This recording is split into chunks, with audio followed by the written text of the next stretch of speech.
Professor गण, मेरे senior साथियों, मेरे साथियों, आज मैं गणतंत्र दिवस पे कुछ बोलने का मौका मिला है और इस बारे में हम कुछ बात करेंगे गणतंत्र दिवस पे। तो जब हमारा हम लोगों को मालूम है ये बात कि हमारा जो देश आज़ाद हो गया था 15 अगस्त 1947 को, और हमारे देश के पास अपना संविधान नहीं था।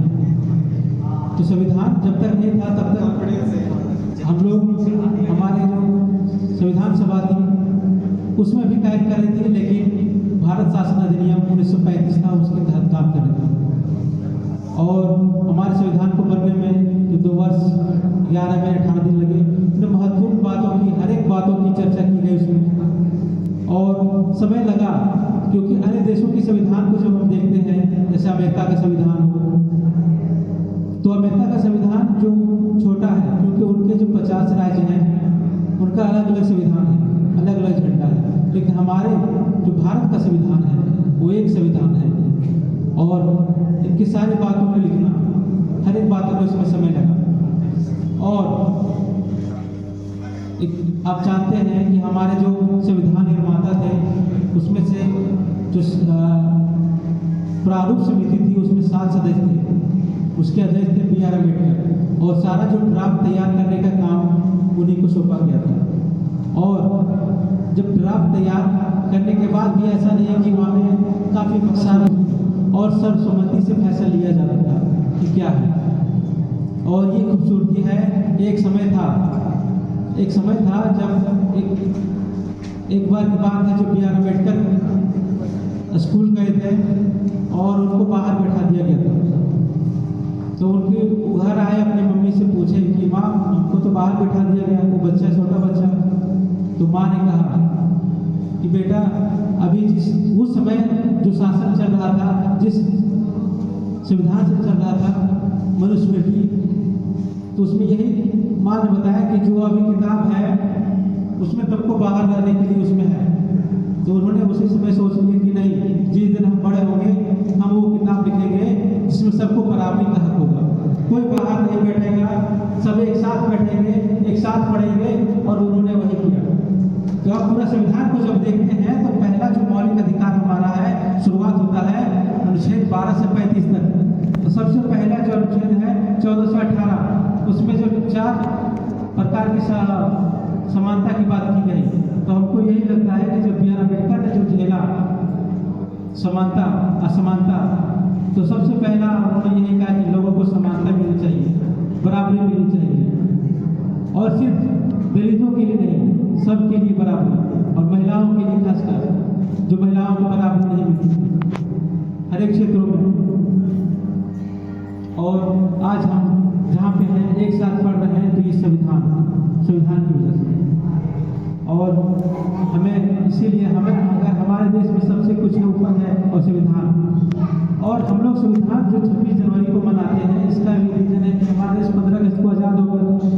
लेकिन एक बार जब कांग्रेस का अधिवेशन हो रहा था 1930 में लाहौर में रावी नदी के किनारे, तो वहीं पे उसके अध्यक्षता पंडित जवाहरलाल नेहरू ने किए थे। और उसी समय बात किया गया कि हमारे देश को क्या चाहिए, पूर्ण स्वराज, पूरी आज़ादी चाहिए। तो वो दिन हमारे लिए इम्पोर्टेंट था, बहुत महत्वपूर्ण था, और हमें आज़ादी मिल गई 15 अगस्त को। तो फिर हमारा संविधान बन के जब तैयार हो गया 26 नवंबर 1949 को तैयार हो गया।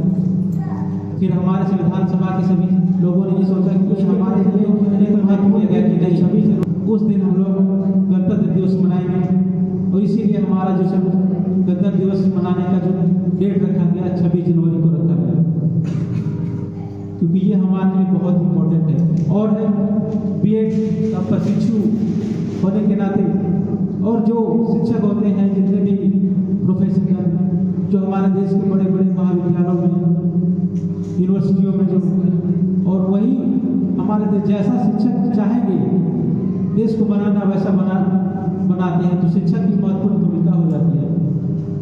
और इसीलिए हमें हमेशा कोशिश करनी चाहिए कि कैसे शिक्षित बने, हमारे समाज में जो बुराइयां हैं, अंधविश्वास है, पाखंडवाद है, कैसे उसको कम किया जाए। अभी भी बहुत जगह पे हमारे देशों में बहुत सारी बुराइयां हैं,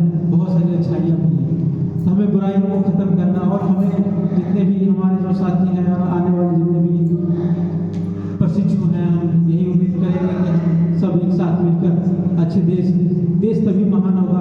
और बी आर अम्बेडकर ने कहा कि संविधान अच्छा नहीं होता अगर इसको चलाने वाले लोग गलत हैं। अगर गलत हाथों में संविधान पड़ गया तो इसको भी कोई मतलब नहीं रह जाएगा उसका। इसीलिए हमारे देश में बहुत तरह से गलत चीज़ें फैलाई जाती हैं कि हिंदू राष्ट्र हो जाएगा, मुस्लिम राष्ट्र हो जाएगा, जो भी। लेकिन एक अब जब हम केशवानंद भारती बना तो उसमें ये बात सुप्रीम कोर्ट का ये आदेश है कि हमारे संविधान का कुछ है बेसिक स्ट्रक्चर है, मूलभूत संरचना है, जिसको कोई भी बदल नहीं सकता, चाहे वो कितना भी बहुमत में संसद में पहुंच जाए। तो इस बात को हमें लोगों तक जागरूकता फैलानी चाहिए और जो डर का माहौल होता है लोगों में वो चीज़ें ना फैले और सभी संविधान के प्रति लोगों को जागरूक करना चाहिए, मिलना चाहिए। जब तैयार होकर जब पढ़ाएंगे कहीं तो हमें हमेशा अपने देश को कैसे जोड़ के रखें, देश में कैसे भेदभाव ना हो, देश को कैसे एक साथ लेके चले, ये चीज़ हमारे शिक्षक होते हैं, भावी शिक्षक होते हैं, वही पूरा कर सकते हैं। जो हम बच्चों के दिमाग में जो भरेंगे वो बच्चे वैसा ही करेंगे। तो हमें हमेशा कोशिश करनी चाहिए।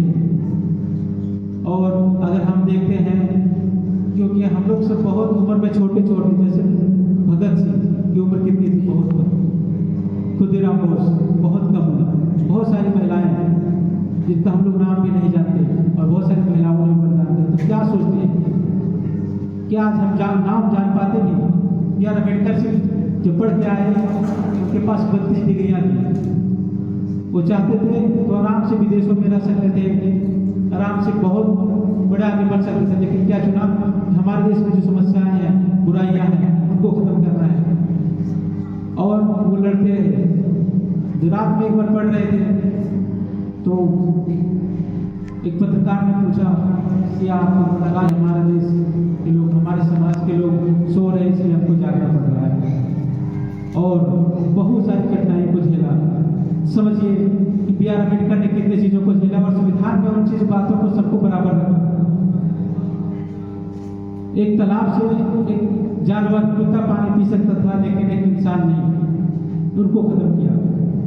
छुआछूत अनुच्छेद 17 का उन्मूलन, ये महत्वपूर्ण बात है।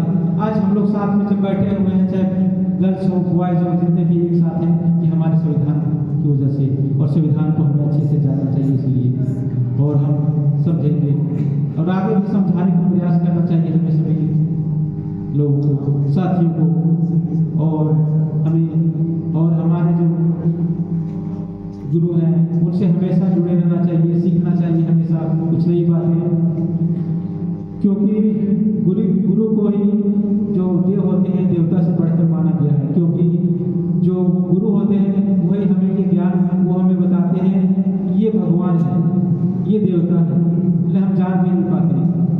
अगर हम नहीं जान पाते तो मानते भी नहीं। इसलिए बड़ा दर्जा मिला गया है कि गुरु गोविंद दो खड़े गाते लागो पाए बलिहारी जिनको दिया आपने बताया। मतलब गुरु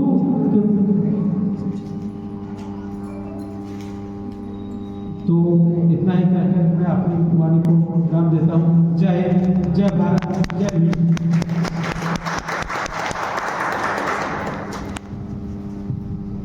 वाह मेरे दोस्त, क्या आपने बोला है, लेकिन उससे एक बार और जोड़ते हैं तालीम के लिए। अब कुछ आगे बढ़ने से पहले कुछ मैं बता देना चाहता हूँ कि कुछ लोग रहने के लिए जा रहे हैं, तो उनके लिए बता दे रहा हूँ कि बाहर भोजन की व्यवस्था है और इस प्रोग्राम के बाद भोजन करके ही आएंगे। नाश्ता की व्यवस्था है।